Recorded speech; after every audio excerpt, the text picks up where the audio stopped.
honor of having Dr. Akshay Agarwal, Vice Chancellor, Gujarat Technological University, who will be the moderator for this session. I request all the other panelists also to join us on stage. Professor Asha Kadyan, Vice Chancellor, Bhagat Phool Singh Mahila Vishwavidyalaya, Haryana. Professor V.S.S. Kumar, Vice Chancellor, Jawaharlal Nehru Technological University, Kakinada. Round of applause, please. Professor Alan Brock, President, University of Ottawa. And Dr. O.R.S. Rao, Vice Chancellor, Iqbal University, Ranchi. We also have Mr. Mustafa Azad Kamal, he's from Bangladesh Open University. And Mr. Satyadeep Ranjan, Chief Executive Officer, Perpetual Technology Partner.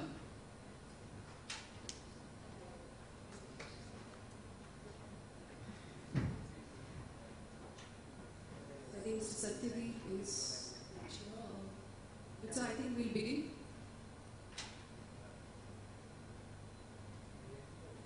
So I hand over the session to Dr. Akshay Agarwal, Vice Chancellor, Gujarat Technological University, to begin the proceedings.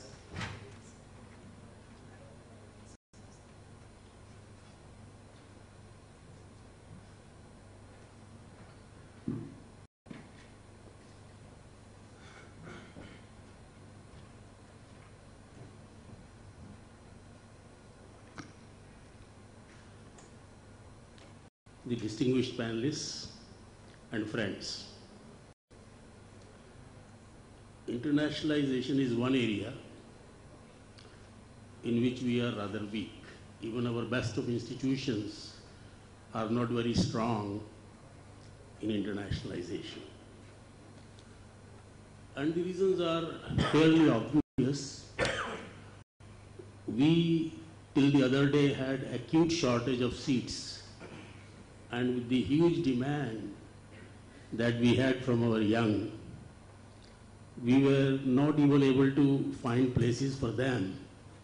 And therefore, to try to attract students from other countries obviously was not our priority.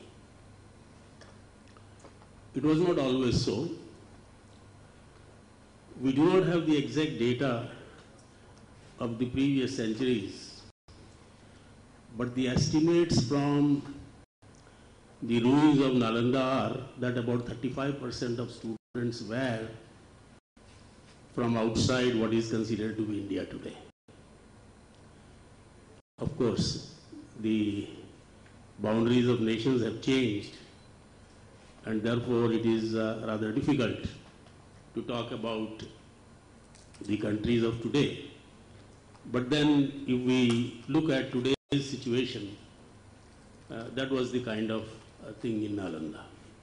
But those were days when we did not have many universities in many countries. India was fortunate to have many good universities. And of course, unfortunately, we probably burned the last great university of India in 1197. And then for 650 years, we did not have a university. Now, in the West, I know a little bit about North America. In the province of Ontario, from where one of our distinguished panelists comes, they have an average of about 10% of foreign students. Regarding the faculty, I was heading a department of about 25 faculty members in North America, and out of 25, in fact, the majority were not from Canada. And there were 3 from India. We had some from China, from Iran, from Scotland, from Germany. So it is very usual for the universities in the West to have a very mixed faculty. Now this brings a lot of advantages. It is not only the cultural advantage, it is also something which makes a university renew itself through its new teachers and faculty and students. This is something we have not had. The reasons were a little bit of probably lack of self-confidence, but on the whole, even if you look at our best institutions, the number of faculty members from outside India will be negligible. I will give you the example of the university from where I come. I am right now from Gujarat Technological University. We like to say that we are by far the most internationalized university. But then also, we have not really done much. Let me just explain what we have done. And there are not many universities in India which have this kind of situation. We do not have any teacher from outside. But we have done the next best thing. We have about 112 professors from good universities in Europe and North America who are working as adjunct professors at GTU. With the result that we go on getting their help in various ways for helping us. So we do not have any regular faculty member, which we should have, but we do not have as of now. China solved this particular problem in two ways. In Hong Kong, of course, the salaries are nearly equivalent to or sometimes even more than the salaries in North America. So they are able to attract persons directly on the basis of the salaries which they have. In the mainland China, about 6 years back or maybe more, they created a new policy. The policy was, if a university would get a person who is outstanding from another country, then the government will allow that person to be paid the same salary which he was drawing in the country from where he is coming. And this particular process was decentralized to universities. So a university was to decide whether a particular person in the particular discipline they wanted to have. And if they wanted to have, then the government will allow a salary which of course would be much higher than the salaries of the others. But anyway, we do not have that kind of policy over here. Recently, MHRD has decided that they will get 1,000 foreign professors to come and teach at central universities under a project called GYAN. I have been trying to push GTU into that particular list, but I have not yet succeeded because they say it is only for central universities that they are going to use the project. Now, regarding students, we have, as you know, what we call as CVCS. But most of you know that we do have a credit system, but there is not much of a choice. The reason is the number of teachers is so short of requirements that the possibility of offering too many choices is not there. With the result that though in theory we have what we call as choice-based credit system nearly all over the country, effectively it is a credit system with very little of choice. And if you do not have choice, then it is very difficult to send out students for a semester or a year and then bring them back and put them into the kind of straight-jacketed streams that we have. So it is rather difficult for us to have that kind of exchange from our side, sending students from here out. So what we have done is at GTU, we have done the next best thing. We send out students during summer. For example, I have just received 300 students back who worked in the universities in Canada, in US and Germany. And this we have been doing starting from 2011. when we began with the University of Alberta in Canada. And now every year we have been sending out students like that. So that is the one thing we do. Many other universities are doing a little bit here or there, but nobody really is able to send out a very large number of students. And I guess the number we send at GTU is by far the largest. We also have some foreign students studying with us, mostly from Afro-Asian countries. About 400 foreign students are studying from about 40 countries with us. We also study in our MBA program about 110 countries over 2 semesters, in the 3rd and the 4th semester. As you know, MBA in India is 4-semester program, and in the 3rd and the 4th semester, our students study one foreign country. In fact, we say up to 30 students will study one country. In all, we are studying about 110 countries. So we have a fairly good program, and as I speak before you today at my university, we have a National Day celebration of 4 of these countries. So we go on, you see, every Saturday, that's the program of the countries whose national days are during the week or likely to be in early next week. We celebrate their national days and have some cultural programs belonging to those countries. So as I was saying, GTU has a large internationalization component, but it's nothing much.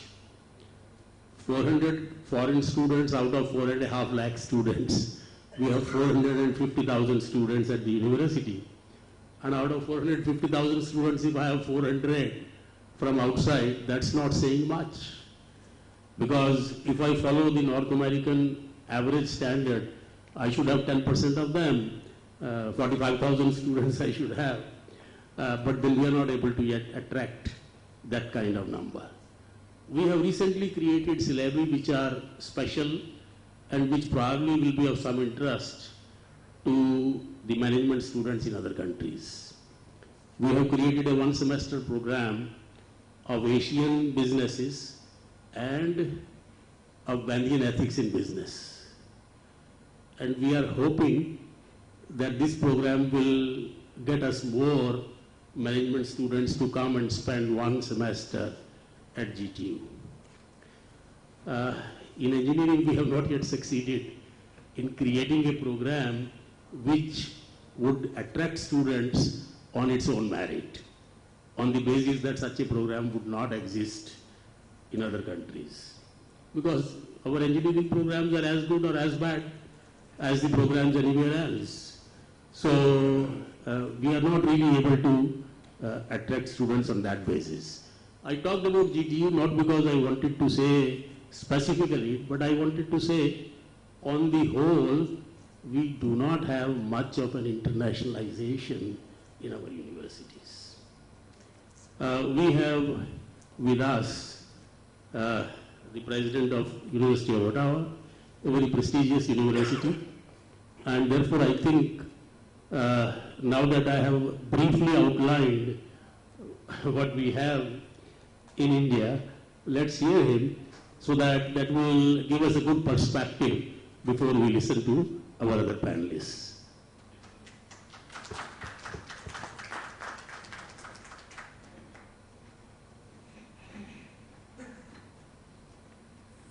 Well, thank you, and thank you indeed for having me at this conference. This experience of sitting through the sessions and speaking with colleagues yesterday and today has been an important opportunity for me to develop a greater understanding of the educational system here in India, particularly higher education, which is so important to understand. It's also led me to conclude that many of the issues that I've heard about here are similar to those that we face in Canada. Issues of ensuring access, issues of quality, issues establishing effective relationships with industry, while maintaining academic independence. And of course, having to answer the question, why can't we solve the skills gap? And what use are you anyway as a university if you're producing people who are not employable? Which I think is wrong, and to which we have responses, but I see that you're facing the same questions yourselves. I'm here for another reason, and that is my belief that we have not established a sufficiently strong relationship between Canada and India in the sphere of education, in the sphere of collaboration, whether it's through student exchange, mobility, or research partnerships.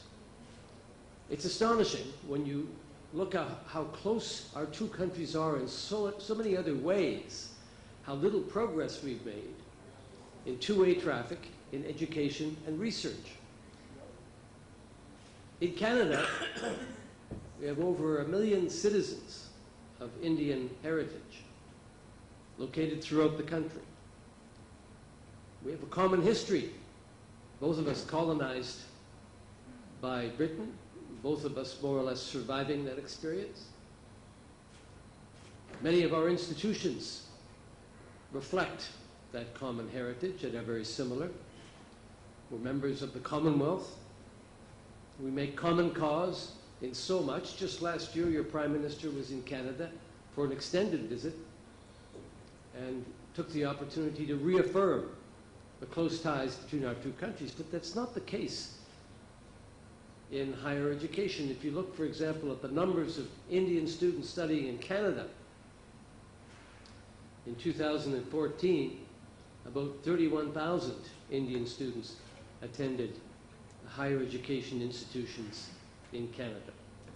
That's only 8% of the total of international students in Canada that year. China sent 3 times that many. And 2/3 of the students who come to Canada to study in higher education are at colleges, vocational colleges, and not at universities. And when I did an inventory of the research collaboration between the University of Ottawa and our partners in India, I found that it was really rather modest, given the potential that we have between our countries. And so, and I think, by the way, that much of the fault for that state of affairs lies with Canada and our failure to communicate here in India the desirability of Canada as a source of partnership in research, collaboration in the academy, and of course, two-way traffic for students studying in each other's countries. I believe that there's great scope for partnership. Let me speak a little about my own university to give you a flavor of what research universities in Canada are about. My university was founded in 1848, became public in 1965. It's a comprehensive, research-intensive university. It's the largest bilingual university in the world, French and English. We're the 5th largest university in Canada with 43,000 students. About 1/3 of them are francophones who study entirely in the French language. We're located in the capital city of Canada, and right downtown in that city, we have what we call a locational endowment because we're right next to government. An important source of co-op placements for our students and collaboration in research and other respects. We're right next to the national, it's a lovely campus, right next to the national institutions, the National Research Council, the museums, the National Library, and of course, 160 embassies from around the world, facilitating our efforts to internationalize. We're a comprehensive university in the sense that we have faculties in every domain. A faculty of law, which has both a common law and civil law section, reflecting the two great legal systems in the world and in Canada, because one of our provinces, Quebec, has a civil law system, the rest have common law, as you and the rest of Canada does. Faculty of Medicine, Faculty of Health Sciences, Science, Engineering, Education, Arts, Social Sciences. Of our 43,000 students, about 18% are in graduate studies. We want to grow that cohort, especially in the doctoral category. In terms of research, for a decade, the University of Ottawa has been in the top 10 universities in Canada for its research intensity. In fact, we're ranked second in the country for research intensity in health, science, and engineering. We're one of 7 Canadian universities ranked in the top 200 perennially by the Times Higher Education, and we're aiming for the top 100. The University of Ottawa is a member of what's called U15, the 15 most research-intensive universities in the country, a consortium that's there to advocate with government and promote and form partnerships around the world, including here in India. And what kinds of collaboration are we seeking? Well, one of our objectives as a university is to truly become international. As you've heard, that's not always easy, but internationalization in all of its aspects to us includes, of course, attracting a higher number of students from around the world. It also includes sending our students to other countries. And like other universities in Canada, we have difficulty doing that. We have a low take-up rate on the part of Canadian students to study overseas, but we continue to promote international experience among our students, and we hope to see a larger number of them coming here to India. Faculty recruitment and mobility, another important part of internationalization. Transnational education, the awarding of dual degrees. The co-tutelle in the doctorate. The 3+2 for a master's, which has proven very popular, especially in engineering. And of course, internationalizing the curriculum so that whatever subject we're teaching, the student learns about, not just from a Canadian perspective, but from a broader perspective that will allow them to pursue opportunities upon graduation around the world. We've internationalized in health. We have a medical campus in Shanghai at the University of Shanghai, Jiao Tong, and we're looking for opportunities elsewhere. Science and engineering, photonics, catalysis, medical devices, and e-society, using computer engineering to facilitate communication, but also to provide government with the tools to provide services electronically. Public policy, including governance, public administration, human rights, and arts and the humanities. 65% of our faculty are in arts and the social sciences. So, what else can we offer by way of collaboration? You know, I read commonly that India's aspiration is to create between 800 and 1,000 new universities in the next 5 to 10 years. A daunting task. But I remember a meeting that the U15 had a few years ago with Sam Pitroda when he was the chair of the Knowledge Commission. He told us that one of the challenges in meeting that goal for India is to go beyond the technical institute to a comprehensive university model. Because you've obviously demonstrated India's capacity to create and to offer higher education in the technical and scientific area absolutely beyond doubt. Some of your technical institutes are some of the best in the world. But what Pitroda was saying is that the universities of the future for India should not just be about the technical sciences and engineering, but should also include the humanities and the arts, because it's only by having that broad exposure that you'll produce graduates which are whole people with that capacity for critical thinking. And so perhaps one of the things Canada can offer with its comprehensive universities is partnership in developing the new model of the Indian University for the future that includes the broad array of learning, includes the arts, the humanities, the social sciences, such an important part of developing graduates who can make the contribution we expect from university graduates here and elsewhere.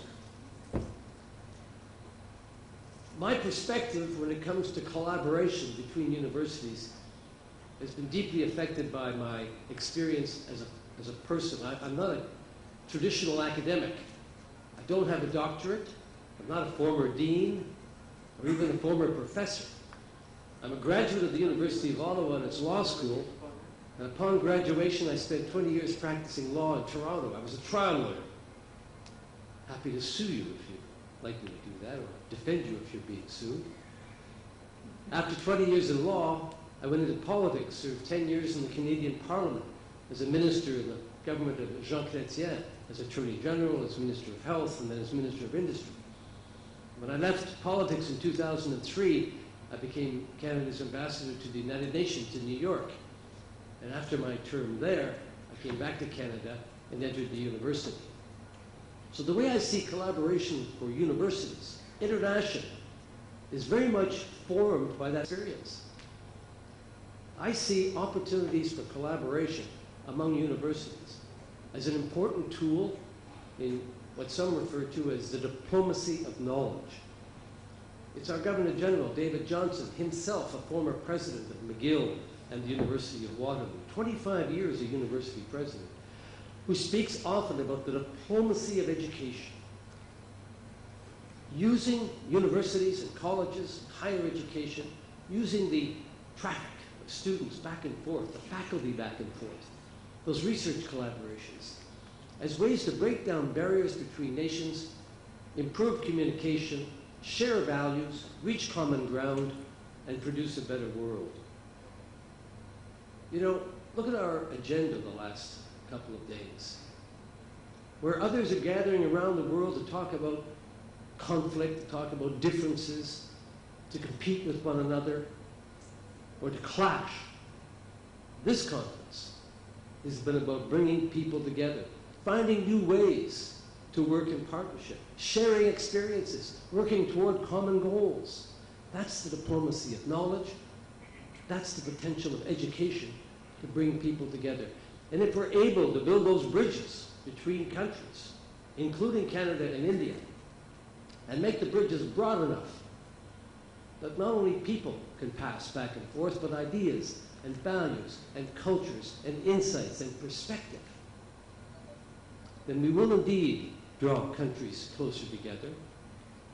We will draw people closer together. We'll make it more difficult for governments to find reasons to argue, and we can use education to make it a better world. That's my aspiration when it comes to collaboration in higher education. For what I've seen in every part of my life, whether it's at the United Nations, in the federal government, or in the practice of law, we need more of that in this world. And higher education is, in my judgment, a fabulous way to achieve it. So I look forward to deeper collaboration with you, with my partners here on the stage, and with the wonderful colleagues I've met yesterday and this morning. And I look forward to a fruitful collaboration between Canadian universities and our counterparts here in India. Thank you very much.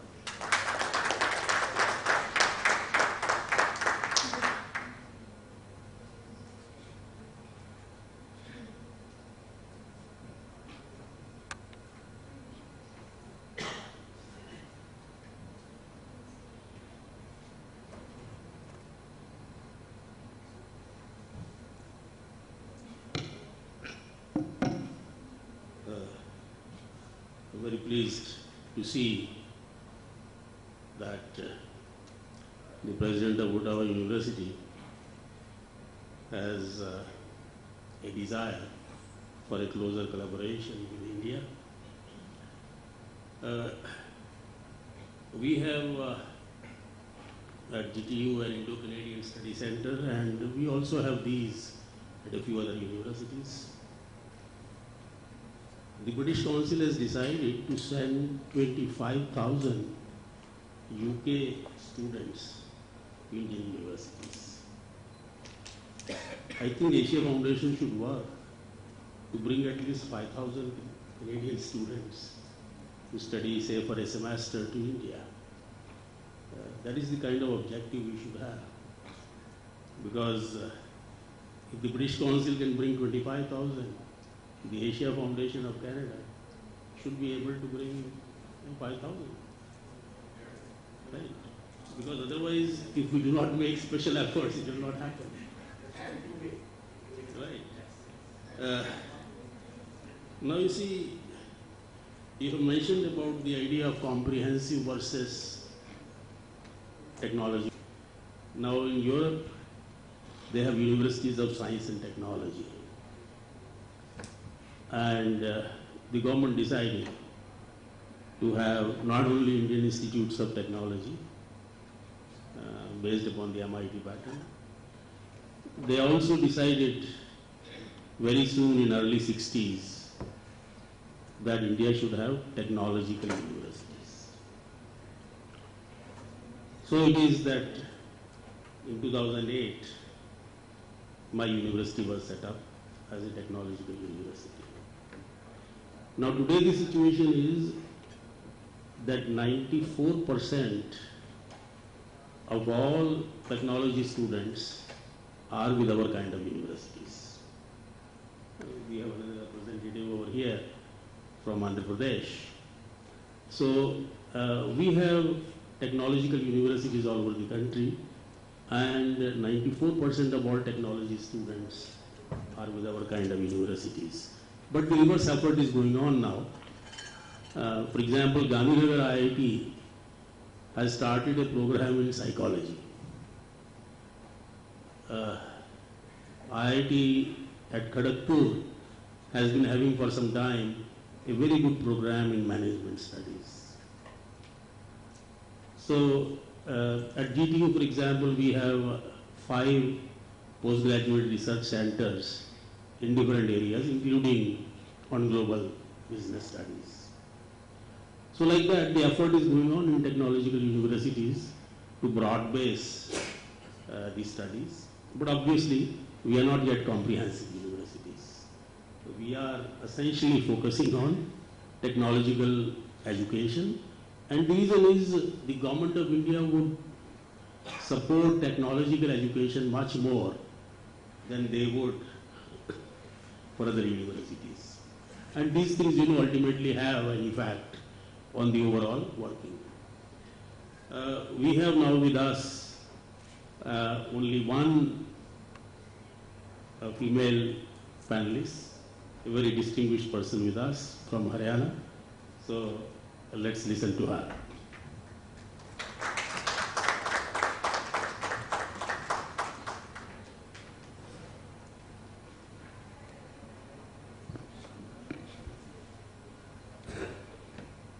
Good afternoon, distinguished and august gathering. Very much distinguished academicians on the dais.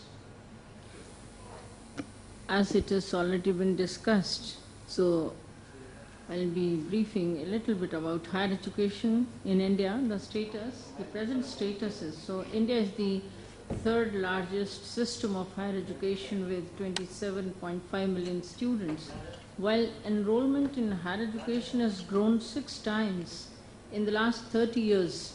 Faculty strength has grown only 4 times.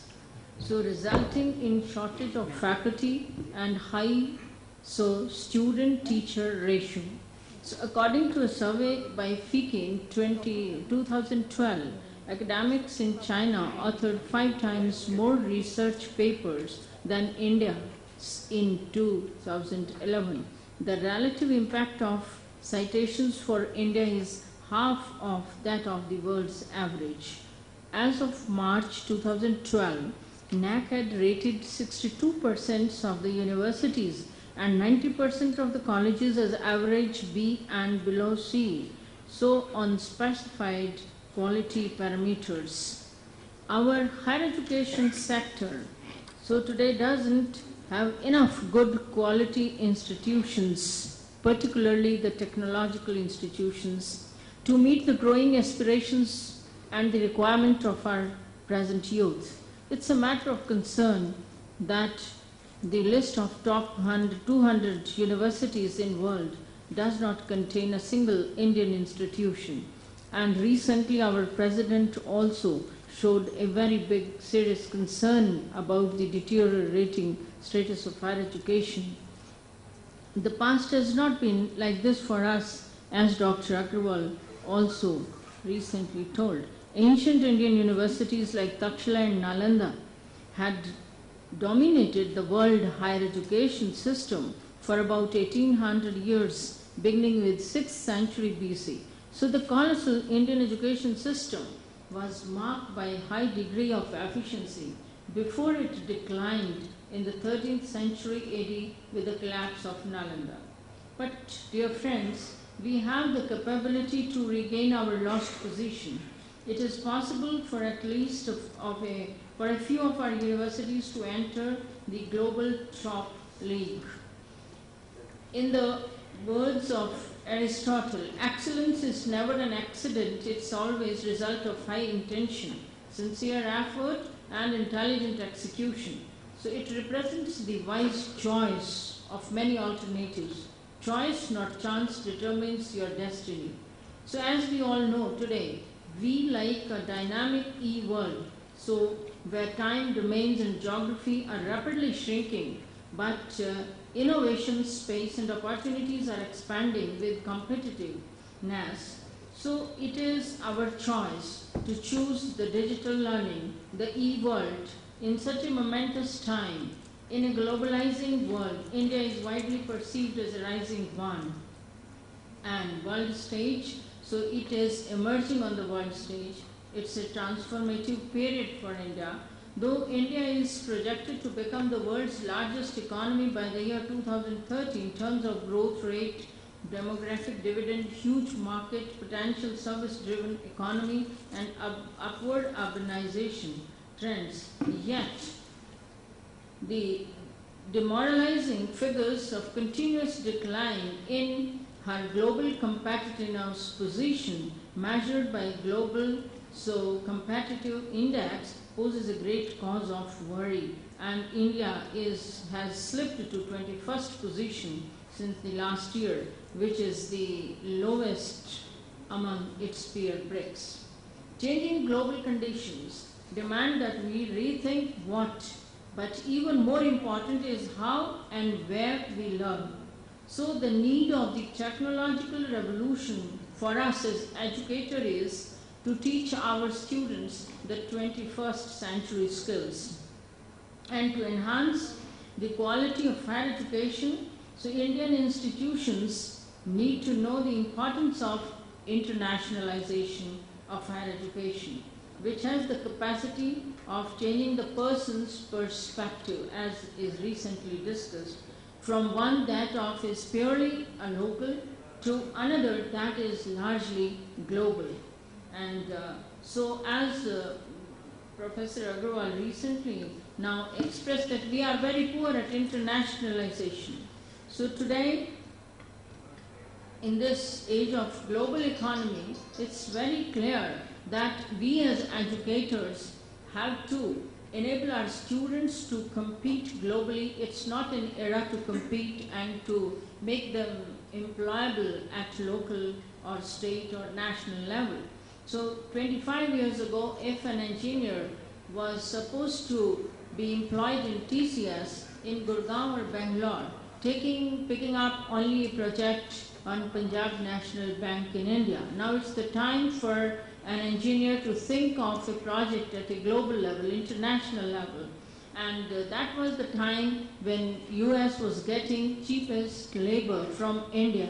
And so the $10,000 for an Indian engineer was sufficient, but for India it was a very cheap labor, because for $100,000, if US is getting a software engineer in USA and he is getting an Indian in $10,000, so it's a very cheap bargain for US. But now for us is a challenge that we have to remove the sticker of cheap labor and we have to enhance the quality, the higher quality. So he has to be very high in providing high services. So this should be the aim. And we as educators, we can think of exchanging. So internationalization is the key word. Why? Because if we think of America, teleservices, so we are lagging behind.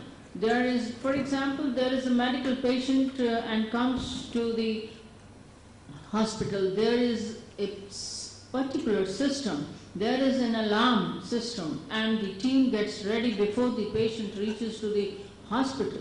So it is, there is a requirement that some of the treatments are to be taken within half an hour and other steps are to be taken within 3 hours. Only then the patient can be survived and recovered. So otherwise the graph of the hospital comes down and the whole team is so alert. But in India, such type of medical education is nowhere. So our students, if they go to America, they can come to know the importance and significance and they can learn those teleservices, how useful those can be in saving life and improving the life of the patients like stroke.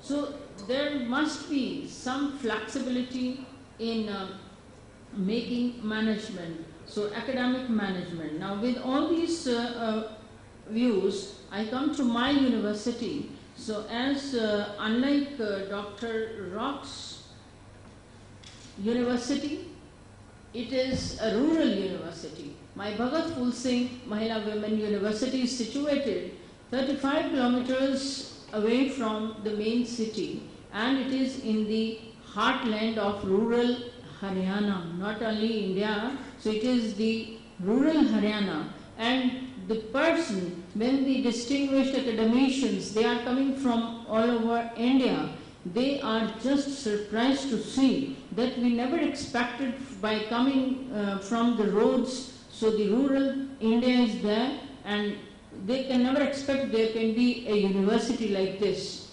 When one enters into the four walls of the university, there is a very calm and quiet and natural atmosphere. So it was actually 75 years ago, Bhagat Phul Singh was the follower of Maharishi Dayanand and he was a Patwari. When he came under his impression of his teachings, so he left job and dedicated his life for the service of the university, for the society and particularly for educating women. And he started a Gurukul with only 3 girls. In 1936, nobody could think of teaching girls in Haryana in the rural area. And what happened that some of the people may be called anti-social elements who could not tolerate women education. That time in India, they assassinated him. And at that time, it was only, the number was 25 girls. So then it was his daughter Subhashini, very young, of 20 years old, just she had completed her basic education of graduation. So what happened, she took the lead and it was only she who took care of the this aim of that visionary, legendary father of educating women and empowering women with education, which is the vision of my university. And from 1942 to 84, she one after the other, without any help of the government, only on the basis of donation. She went from door to door in the village and people used to donate wheat and clothes for girls, and in this way the buildings were got constructed and there was one Gurukul school, then there was a degree college, and then in 76 she got one college of education, and then in 83 there was a women polytechnic college. Nobody could think of that in those years. And then there was an institute of Ayurveda. It was in 2003 that she died. So this is how in 2006 Haryana government elevated the status of this Gurukul managed educational group of institutions into the status of a university. So since then my university has been progressing, and as Dr. Agrawal made it clear, we do not have any international student. So there are so many constraints, financial constraints, because we are 100% funded by the state government and there is no internal source of income, but still we are making our best efforts to invite the foreign students as well as the teachers, and that is what goes to the credit of the university. So situated in the rural heartland, we have MOU with 2-3 universities, St. Catherine University, so America, for exchange of cultural and Ayurvedic knowledge. We have an Institute of Ayurveda, and every year for the last 3 years the students are coming for 1 month. The interns, they stay on the campus and they are very happy, satisfied with the hospitality. They do not have any problem. There is so much geographical difference, there is so much status of the situation, the cultural, all differences are there, but the students are continuously coming and they are very happy and satisfied learning the ancient treatment of so many elements through Ayurveda, particularly the Panchkarma. We have the Panchkarma and system there, they feel very happy, and there is yoga also, naturopathy. We are specialized in that and they are learning it. Recently we had 2 students from China. They stayed for 15 days and they learned yoga particularly. And we have Kwango, one MOU with Kwango University, South Korea, and the mutual exchange for teacher and students. Actually it is, I make it clear, it is not two-way because of again the financial constraints. So the teachers and the students, group of teachers and students, they are coming for the last 3 years continuously from South Korea, staying for 1 month on our campus and learning the teaching practices, the strategies, because we are not revolutionized technologically. Ours is not a technological university, but still we have both the methods, the traditional as well as some of the latest technologies. May fall behind. Without routine structure, it's very difficult to go for this. Students may get lost. Students may feel isolated in this particular program. Instructor may not be available all the time to clear their doubts. Slow internet facility also will create a problem. Only thing is good high-speed internet network connection, processor with the latest configuration, sound card and speakers, headset and microphone. All these things are necessary. This is very successful only when you are having the program with the internal teacher taking care of the program. If you just leave it like a different programs are available from the different institutes, like 160,000 registered, hardly 6,000 got the certificate, that's the biggest problem. If you can provide the internal teacher, then this program will be very successful. The lacuna of the faculty can be solved this particular learning through online system. Another program on this collaborative, that's a dual degree program. Even 10-15 years back also, universities started this collaborative system. Particularly during the postgraduate program and undergraduate program, students are having good lot of vacation, maybe varying from 4 weeks to 6 weeks. During that particular period, if you have an MOU with a different university, they can go to the foreign university, they can learn the different techniques available there, particularly civil engineering or whatever maybe the engineers. They can go to the different universities, they can learn about the different techniques and other things that can be implemented in our university. Like that we have implemented in Andhra Pradesh, particularly in ME Construction Engineering Management Program. Student went to the Southern Illinois University at Edwardsville. They was there for about 3 months, got trained there without having the TOEFL, GRE and tuition fee. Under the MOU, all the 3 are waived. Student got trained there for about 3 months and they become excellent builders, designers in Hyderabad Twin City. And here, along with the dual degree program, not only for the 3 months program, we can even run the program like 5 years integrated program, 3.5 years in India and 1.5 year in foreign country. Here, JNTU Kakinada is having collaboration with Sweden, UK, USA, Bangkok. Hundreds of students are there in Sweden. Very recently, myself and my colleague Professor Raju from Andhra University went to Sweden. Our Honorable President Professor Shri Pranab Mukherjee came to Sweden and we have gone for the agreement for the skill development program and the entrepreneurship program. In this particular one, the students will get trained. Either he should get a job after completion of the program, he can open a company so that he can give jobs to many, many people. That's the meaning of this particular skill development program. Our Honorable President signed and witnessed for this particular MOU. Dual degree program, there's a problem with this dual degree program. Students, even though it's a wonderful program, they can get a BTech degree along with the MTech degree in the foreign country. Students are not coming forward to join in this particular program. When we say UPSC examinations, state government examinations, they need about 4-year undergraduate program to write the examinations. But whereas here the students are doing 3.5 years, then these people are not eligible to write the entrance examination like UPSC, any state government examination. Further, from this year onwards, we have requested the different universities, foreign universities, so that they'll just study about 3.5 years here.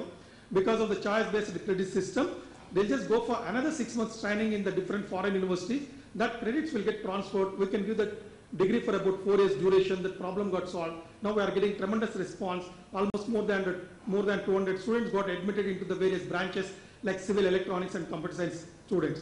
Particularly UK program, their degree is 1-year program. USA, it's a 2 years program for the post-graduation. This problem can be solved by 1 year of the post-graduation, there's 6 months of the training in the foreign university and 3.5 years plus in India and 6 months of the choice-based credit system from foreign country, and will get the 4 years degree. All the students will get benefited by getting both the degrees of undergraduate and postgraduate. This is the advantage of dual degree program.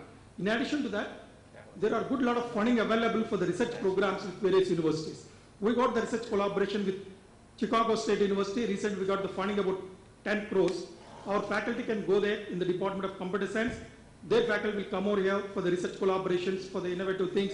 We are getting benefited. They are also getting benefited under this collaborative program.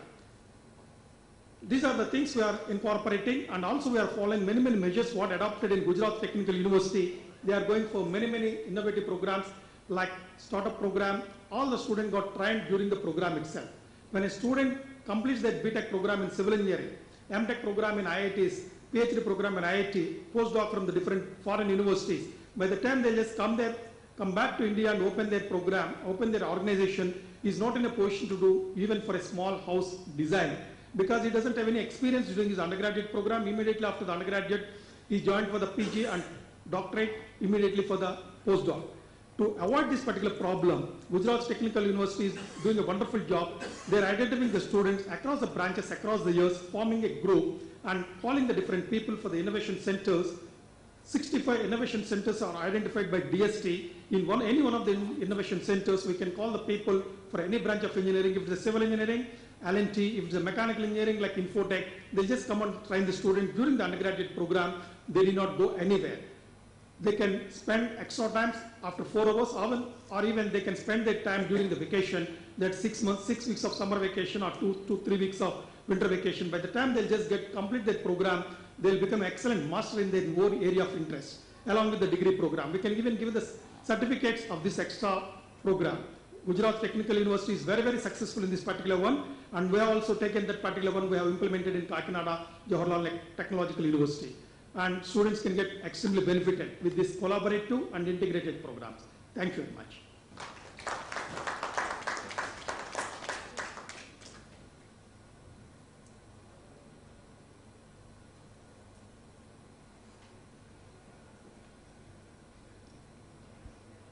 I think this blended MOOC may be able to break the jinx of having very few successful students and a large number of registered students.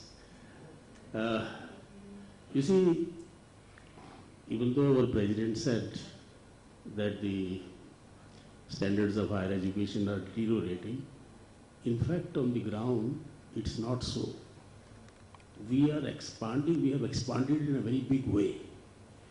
For example, in Gujarat, in the last 11 years, the enrollment was 8 times. Right? So, in every state, we have tried to expand the educational system. And naturally, when you are going to expand at such a big rate, there are going to be good institutions and there are going to be bad institutions. So everywhere you will find in good institutions quite a lot of improvement is happening. And Along with that, the industry is also improving. For example, if you look at Infosys, they are going to higher levels of technology. In fact, they have tied up with Stanford and Berlin to teach design thinking.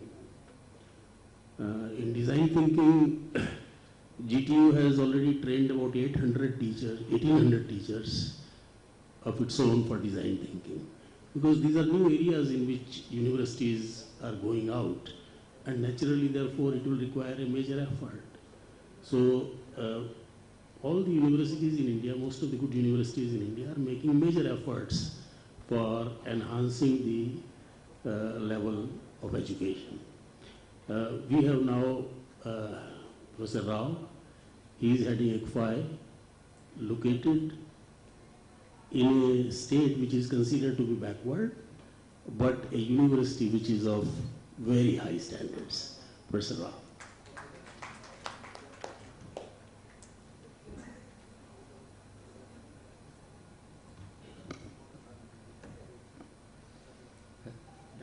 Akshay Agarwal, chairperson for the panel discussion, fellow panel members,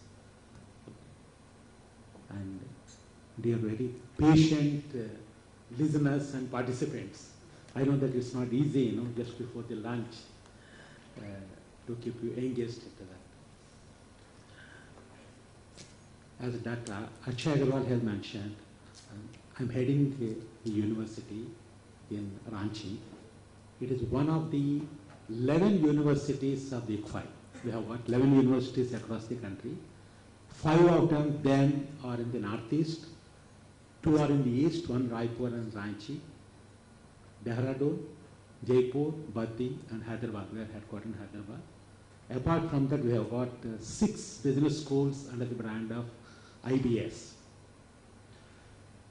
Personally, myself, I have been in the IT industry for 28 years before plunging into the academics about 13 years back. And being part of the IT industry, from 74, I have seen the so-called the internalization or the globalization of the industry. When I entered the industry, we didn't have any global presence. Now you can see, when you talk of companies like Cognizant, nobody believes it's an Indian company. All of us think it's a foreign company. In fact, I have seen a dramatic kind of, the transition from the Indian companies or Indian context into the global internet. With these few words, let me approach the topic from a different perspective. My next, about 15 minutes or so, what I will cover is, I'll cover it in 3 parts. The first part is, do we need internationalization at all or not? Or a globalization or not? As such, we have got lots of problems. So difficult word to pronounce and to implement. Should we do it at all? And is it needed for everybody? Or is it needed only for the premiers, central government, or premier institutes, and not for others? If others have to take, what is in it for them? Should we do it at all? Second is, the topic also talks of, what are the opportunities for collaboration. In the emerging context, what are the opportunities for collaboration? Third one is briefly, yes, various premier institutions, universities, including the private ones, they have gone through various experiences. It's not that they are new. In fact, this globalization has been there in education for some time, even though it's the youngest when compared with the rest of the sectors, like an IT sector, or automotive sector, or pharma sector, we are the youngest, but still some experiences are there, some models have been there. What is working, what is not working, what can be done? These are the 3 parts I would like to look at into that. It's very likely in a passing, maybe some of the points that were made earlier, maybe they may find a place here, there. The first one I would like to look at is, currently the higher education in India, in the last 5 years, particularly 3 years, and particularly this year, it has been going through unprecedented change followed by unprecedented challenges. All of us as heads of the institutions, heads of the business schools, we have been seeing the change in terms of that.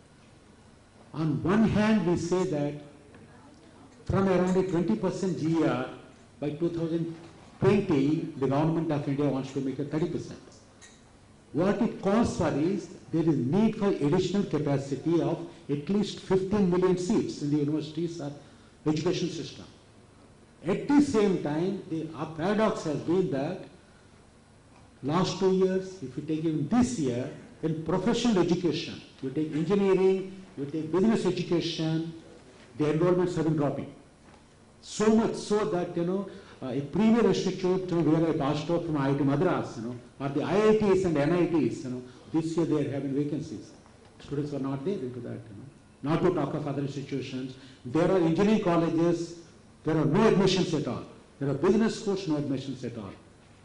And we are seeing, some change in the preferences of the students, moving from engineering and MBA to kind of humanities, fine arts, mass communication, various types of things. To that extent, the additional capacity what we are going to create, will it continue to be in engineering or MBA or something else? That's one challenge. The second one is, yes, if we take our professional education, like while we have got premium kind of a colleges, institutions that are there, the average employability levels, have been falling. We thought 5 years it was bad, it is becoming from bad to worse, worse to worst. Whether you take MBAs, you take engineering colleges, the employability levels are going down. What it means is, yes, between the industry and the career requirements and the quality of students we are turning out, is there a gap, is there a mismatch, are they aligned or not, where exactly the gap? That is the second challenge what we are looking at. Third one is with regard to the aspirations of our students. In fact, I am in Ranchi. This year, when the 2015 new batch of students have come, for the first time, we did an aspiration survey. Earlier, we took it for granted that all the students want to go to corporate. I thought that this time, let me validate my assumption, whether it is right or wrong. On the basis of that, earlier we were saying that you have got campus placement, we'll take you through all that into that. Let me tell you, I was pleasantly surprised to find that out of our 2015 batch of students that joined us, of course that's a mix. We've got a BBA, BCA, BCom Honors in Banking, and BSc Computer Science, BTech, MBA, all the programs put together. Only 55% of our students want to join corporate when they pass out. IT companies or banks or whatever in terms of that. 28% of our students, they want to become entrepreneurs. I was pleasantly surprised. In a state like Jharkhand, in fact, if it was Delhi, if it was, Gujarat, I would have said yes. It would have been 80%, 70%. But in Bihar and Jharkhand, where from most of our students come, Bihar, Jharkhand, Eastern UP, 28% of them, they want to be on their own, including some of the girls. They say, I want to become, a businesswoman into that. Then the balance is not a small percentage. It's about 17% of them, they want to become professionals of different type. Some of them want to become lawyers. Some of them said they want to become singers. Another person said, I want to become a music composer. And one girl said, I want to become a top fashion model. Let me tell you, when I was a child, I never knew what I want to become. I'm being honest in telling you. My parents decided. My father told me, become an engineer. We don't have an engineer in our family. We come from a lower middle class family in terms of that. So he said, then go to IIT. I went to IIT. After that only I could see. But these students, they are 15, 16, 18, 19 years old. Because now, thanks to the kind of explosion of information in terms of that, they know what they want to become. At the same time, they believe that this education is important for them. I asked them, if you want to become, a top fashion model, why do you want to do this? This girl has got a clarity. Why this education is required in terms of that. So these are the three things that are driving our higher education. And each one of them, is independent. Each one of them is a challenge for every one of us. And earlier when I wanted to make our students drive them into corporate, how do you make the person a singer, or a dancer, or a model, or a music composer? It's a challenge for every one of us. With this, with all these challenges, should we go for globalization as far as the education is concerned? There I have got three perspectives as far as that is concerned. The first thing is, as one of our panel speakers said, globalization has changed, transformed the job markets and the careers. Whatever somebody wants to become, they want to become something big in a global this thing.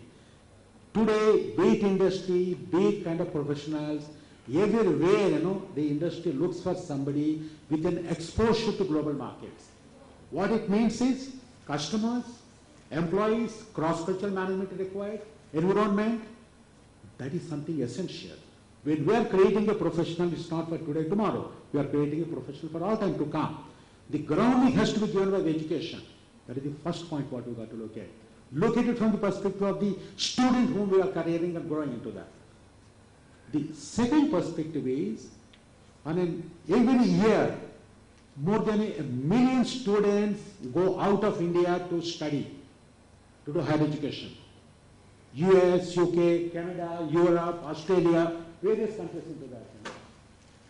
And they are willing to spend more money than India into that. We know what it means into that. Roughly for a program, they talk of 50, 60 lakhs, roughly going up to $100,000, US dollars we are talking about. They are willing to spend. And banks are willing to give loan. That is the second part. The third aspect is, if we build a capability in the Indian higher education system to meet higher standards, because just as we are talking of, Indians going abroad, as our chairman has pointed out, a lot of kind of students from abroad, they want to come and study.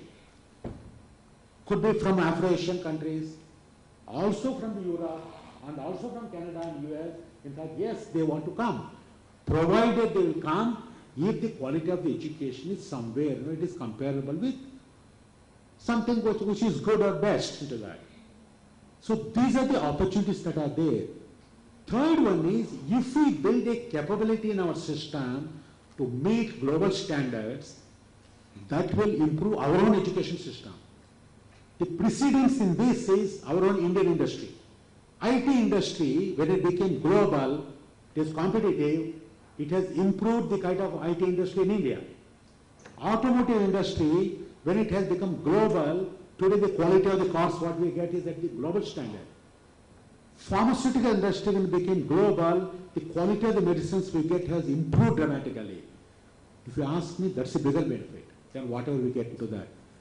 Now seeing this, my view is going for globalization, internationalization is an imperative not only for the premier kind of institutions, but for everybody, including mid-range institutions. I think that's a premise with which I would like to start, rather than saying it is limited for only a few elite institutions. Now let's look at what are the opportunities for collaboration. Yes, there are a lot of opportunities. Here I looked at 6 opportunities where we can work into that. The first thing is, as I mentioned, when we are looking at the career aspiration, we are talking of a career aspirations of different types, unprecedented. Indian education industry has not catered to them. Whereas, let me tell you, all over the world, global universities, be it US, Canada, UK, Australia, the type of careers that they have been offering are of humongous variety, which our Indian students want. To that extent, designing innovative courses and catering to the challenging and changing aspirations of the student, that's an area where we can learn from a lot of institutions from abroad, which we have been doing it typically, like in fact as a matter of fact, we have inherited our education system from British. Let me tell you, from those days British have changed. In fact, I went abroad, lived abroad, including London. British have changed, but we have not changed. We are living with the legacy. To that extent, we can learn from the British, from the Canadians, from the Americans, from the Australians. Like digital marketing people want to do, financial engineering, social engineering. These are all new careers that are coming up into that. Yes, we need to design courses to deliver them. Second is a teaching, learning, assessment, a TLA process if we take, a delivery process, designing a curriculum, designing a nice pedagogy so that not just teaching, learning effectiveness is improved. And a continuous assessment. These are areas where all over the world be it Canada, be it British or Australia, they have done pioneering work on how to do it. But whereas, still we got to learn. Third one is, in fact, my predecessor, Dr. Kumar has talked of the MOOCs. Overall, if you look at the digital learning paradigm that has taken place in terms of that, MOOCs is a part of it. And how to integrate it is a part of the learning into that. We have been hearing and talking a lot on the flipped classroom. We see presentations on how to make them happen in the Indian context, and on how to combine them, integrate them into a formal education system. Let me tell you, we also don't have the kind of an understanding of that. Today, still we look at them isolated. To integrate them, combining them, so that my syllabus, my curriculum, how to integrate with the MOOCs in terms of that, We have been experimenting in our own university. We give video lectures from, various sources. Integration of that is the problem. Likewise, the role of a faculty member has been undergoing a dramatic change. Starting from a teacher, today has to become a learning facilitator. He can't any longer simply sit on the dais and classroom and talk.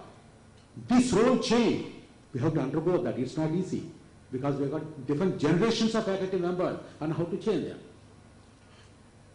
Then in the morning there was the discussion regarding this skill building, the vocational skill building. How to integrate this kind of a skill building and integrate them with the formal course. And how to design this kind of courses, and how to assess this kind of courses so that the students learn, not just remain them, and how to integrate them into that. Next one, I mentioned about 28% of our students want to become entrepreneurs. Let me tell you, that's the paradigm shift in IIMs. If you look at the IIMs recruitment, campus placement, a lot of them want to become entrepreneurs. They want to go with the startups. They are not going for the large companies into that. To that extent, and how to create and cultivate entrepreneurs, how to create incubation centers into our universities, and so that the entrepreneurs can be built into that. And apart from that, people that have joined companies, they would like to have an enterprise education, ongoing education on how to take care of it. I know that. Then another important part is the research. While traditionally research has been happening in Indian universities, most of the research, whatever we have seen, it has been into silos, whether you're looking at in the kind of science and technology or in terms of the humanities and management. Because all over the world, there's a dramatic shift to get into interdisciplinary and multidisciplinary research. That's an area where all over the world, all the universities have done a lot of work. That's an area where we can get a lot of collaboration in terms of that. Getting into what is the modus operandi to do in terms of that, To start with, maybe a lot of kind of universities have been having some loose partnerships, faculty exchange programs, student exchange programs, dual degree programs. They're all very nice. They really help. But at the same time, if you ask me, a bigger picture in institution building and institution capability building will not happen just with a faculty exchange or student exchange, but building kind of pedagogical skills, curriculum design skills, instructional design skills in terms of that. This kind of skills we got to build into our own faculty. That means that, be it from Ottawa or anywhere else, we need their help to come and train our people. A faculty build-up, faculty training, faculty development, that is something that will give us, a sustainable advantage, a sustainable benefit. Otherwise, it is limited to one batch of students or one batch of faculty. Faculty leaves, it is gone. But other than that, our own institutions capability building has to happen in terms of that. My suggestion is going through, in fact, as a matter of fact, various premier institutions have gone through this. They have learned a lot of things. They have a lot of collaborations in terms of that, a lot of benefits out of that, a lot of learnings out of that. Private universities have gone through that. They went with different models, starting with this kind of exchange programs, going up to setting up campuses overseas. Like, in fact, ICFA we have done it, we have tried to do it, in Europe we tried to do it, we have done it in US, Australia, and we went through various experiences. Amity has done that. And, Manipal has gone a bigger way. They went into, M&A route into that, to get to medical education across place into that. There have been lots of experiences into that. Some of them successes, mixed successes into that. But at the same time, my suggestion is for somebody who wants to do it, start small. Try and build a relationship. Cultivate the relationship. Make it work. gradually, progressively build up into either an acquisition or setting up campuses. Otherwise, let me tell you, sort of a dollar is 60 rupees, a pound is a lot more expensive. Indians we are used to thinking in rupees.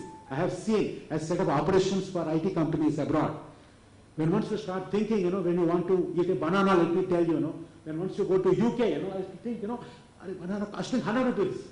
Initial thinking, but let me tell you, it's not easy to go and sort of spend that kind of money, invest in terms of that into that. So to that extent, learn from the experiences of various players, and there are a lot of learnings, good or bad in terms of that. And learn not only from the various education institutions, we can learn from the other industries, what IT industry has learned. I was part of the history of technologies for 18 years. I've gone through the globalization and set up operations, learned a lot of things, good or bad in terms of that. Automotive industry has gone through that. Tata Motors is a grand success with JLR. Pharmaceutical industry, they have done it. Sun Pharma, grand success in terms of that. And what all I would say, just to kind of summarize, the globalization or the internationalization for HE or higher education is essential for scaling up, improving the quality of our education, which is going to affect our students, improve the quality of the students that we bring out in terms of that. But at the same time, what is the type of collaboration, with whom we want to do it, these are the ones that have to be thought through carefully. And see, what is that I'm going to get out of that? Not only for me and for the institution in terms of short term, in terms of medium term and long term, so that we can sustain, build a sustainable advantage, a sustainable capability building in the entire system. In my view, I think that makes a lot more difference, rather than sometimes we have got, we got an attraction, a fancy that, a dual degree program, admission later. That's fine. But we have to go think much beyond that. Only that will give us. Otherwise, let me tell you, there is no charity, no free lunch. Anybody that gives a dual degree, we've got to pay a royalty, and we've got to see who is going to pay for that. So it's not all that easy in the Indian system comes like that. So that to that extent, any partnerships, any of the business model, they need to be thought through properly, they need to be managed very well. Ultimately, it is successful for the institution, and it is beneficial for the students who are our end users and customers, and it must be beneficial for the society. Thank you very much for giving me this opportunity.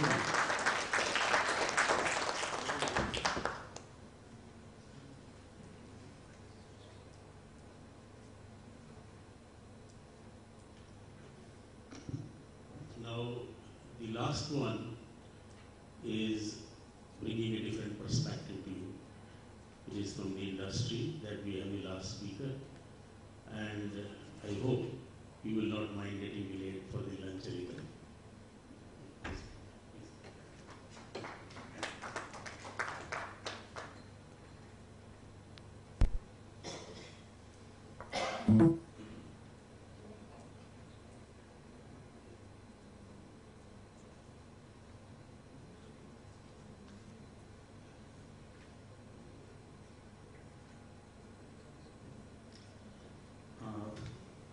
Thank you very much, Honorable Moderator, to give me the opportunity to talk here. So already the distinguished professors and the leaders at different universities, they talked about a lot of challenges and opportunities are going on in India and several other countries.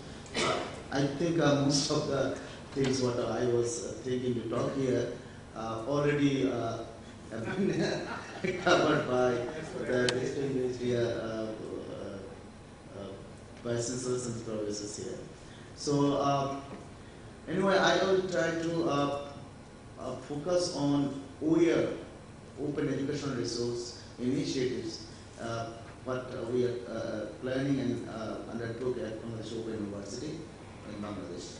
So I should be very much brief because most of the things have been covered. So this is Professor Mustafa Ajad Kamal. I am heading the e-learning center at Bangladesh Open University. So the culture, the practices are almost similar to India. So our students, most of our students coming to India to have higher education and also to Malaysia. So these two countries are our focus. So in terms of international collaboration, actually we prefer these two countries because these are less expensive, the culture is same, and the challenges are almost similar. So this is Bangladesh, and the map will be recently, the map has been later changed because of some decisions taken by these two governments. So the Bangladesh Open University got this infrastructure all over the country. So we have almost 600,000 students all over the country, and 24 formal programs and 99 non-formal programs. So what are the major challenges? What we are facing? So these are the major challenges. So our education is screen-based, and we don't use that much ICT, and the teaching strategy is mostly teacher-centric. It's not learner-centric, and limited access to resources. It's a great problem. And learner experience, we don't care the inclusivity of the learners. So whatever we learn or we know, we try to deliver these to the learners. So this is the culture of our culture going on there. So actually to strengthen our education in terms of quality and access and inclusivity, what we can do?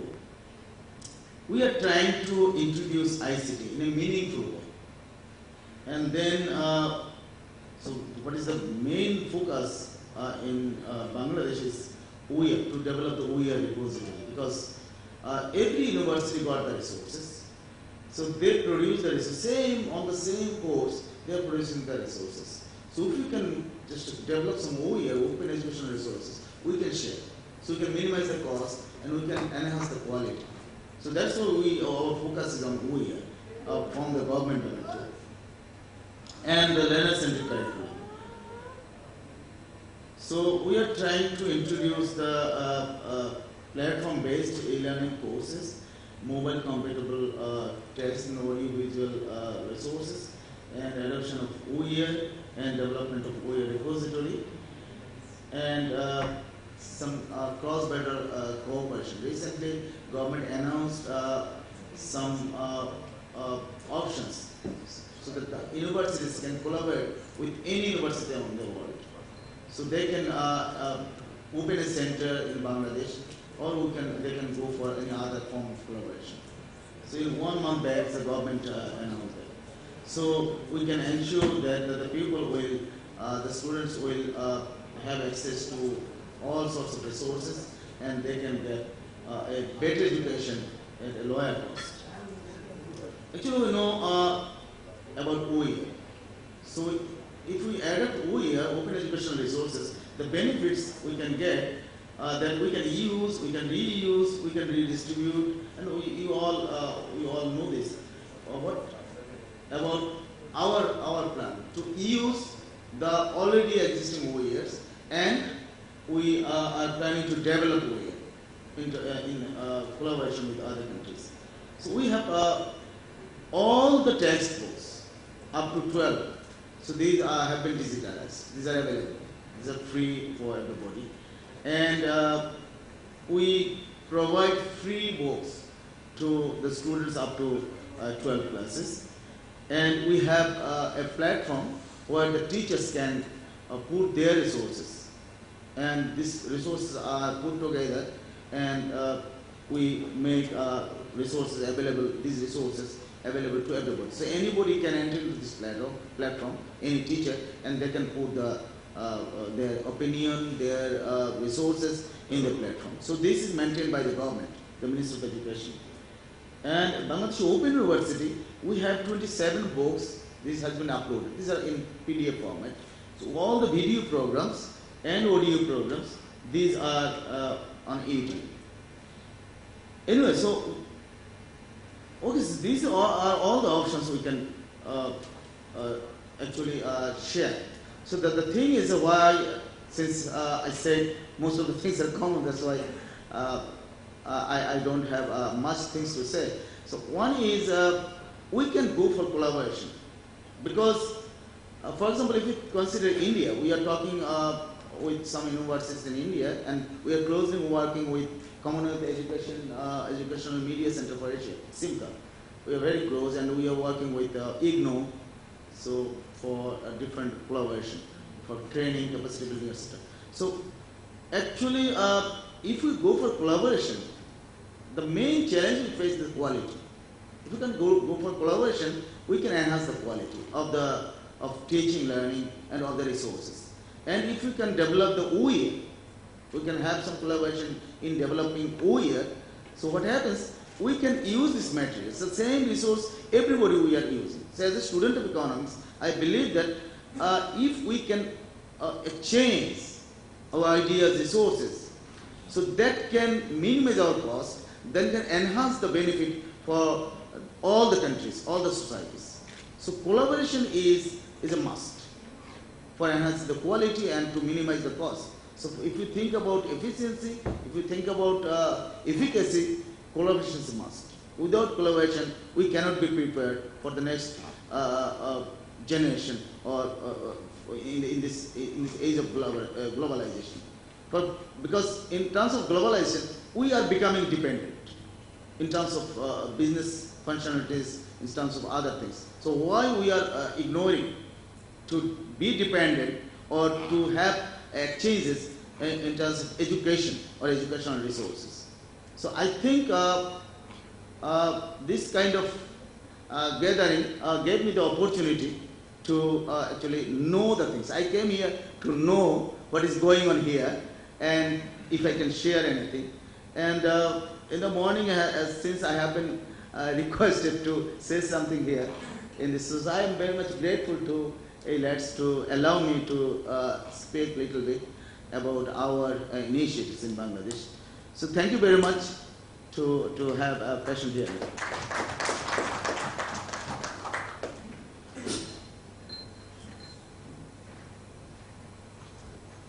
Thanks for bringing a different perspective. We have had some very nice presentations. I'll forego the chairperson's prerogative of giving concluding remarks, but I'll instead allow 2 questions from the audience. So if you have any questions, you are welcome. Yes, please. I'm Dr. Balkishan, Vice Chancellor of Sri Siddhartha University.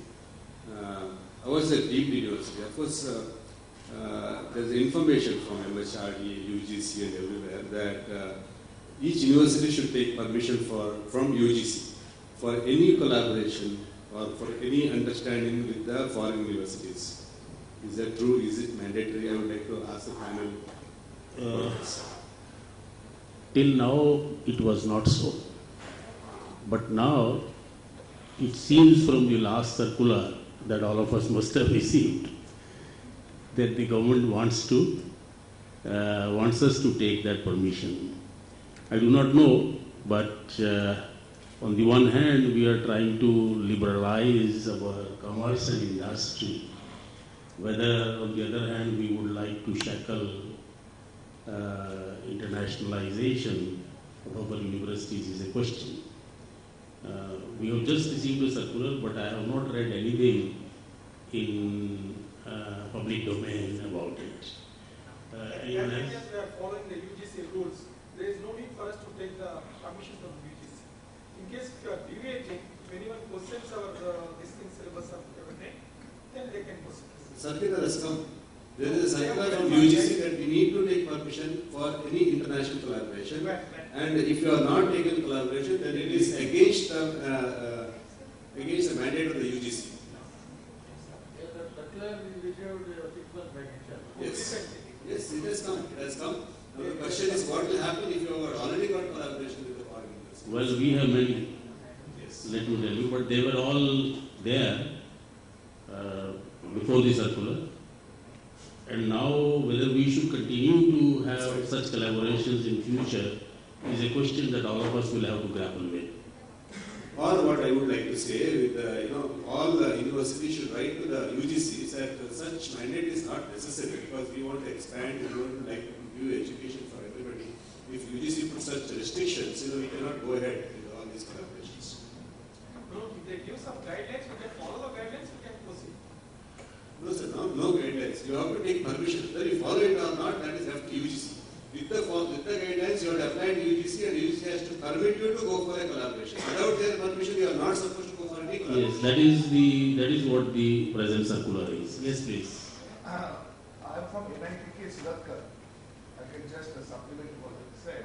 Recently there was another circular which says that the act under which your institute has been formed, if that act has a provision for signing MOU with foreign universities, then you don't have to go. This is under NHRD, I'm saying. Then you don't have to go to NHRD. Your Board of Governors is entitled to do so.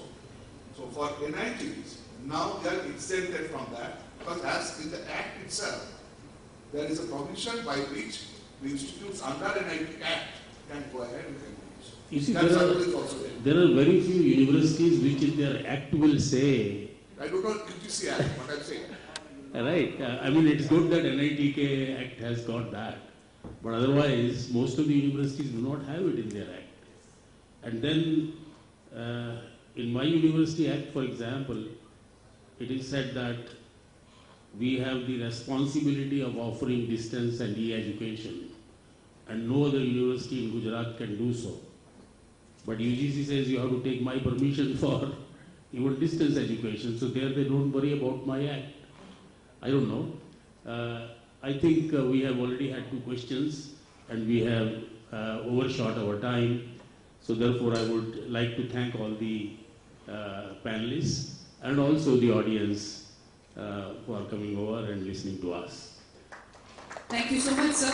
Dr. Akshay Agarwal, Vice Chancellor, Gujarat Technological University. Sir, before you sit, I would request you to please present a small token of appreciation from our end to our honored speakers. If you could get the speaker certificates. The first certificate goes to Professor Asha Kaden, Vice Chancellor, Bhagat Phool Singh Mahila Vishwavidyalaya, Haryana.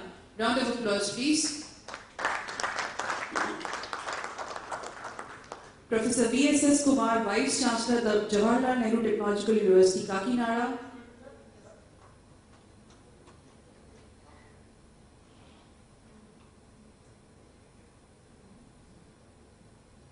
If you could applaud, please. Professor VSS Kumar, Vice Chancellor, Jawaharlal Nehru Technological University, Kakinada. Professor Alan Brock, President, University of Ottawa.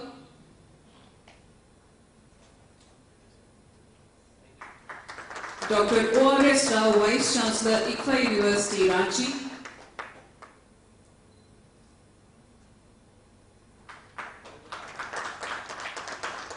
Can I have a memento for Mr. Mustafa Azad Kamal, Bangladesh Open University? And if Professor Alan Brock could present the certificate to Dr. Akshay Agarwal, Vice Chancellor, Gujarat Technological University.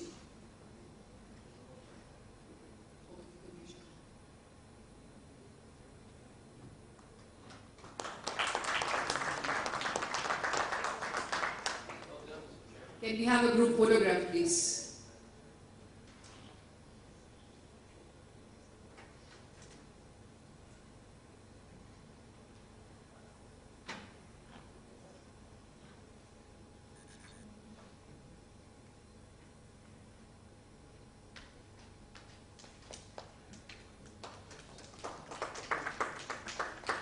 Thank you so much, ladies and gentlemen, for your patience.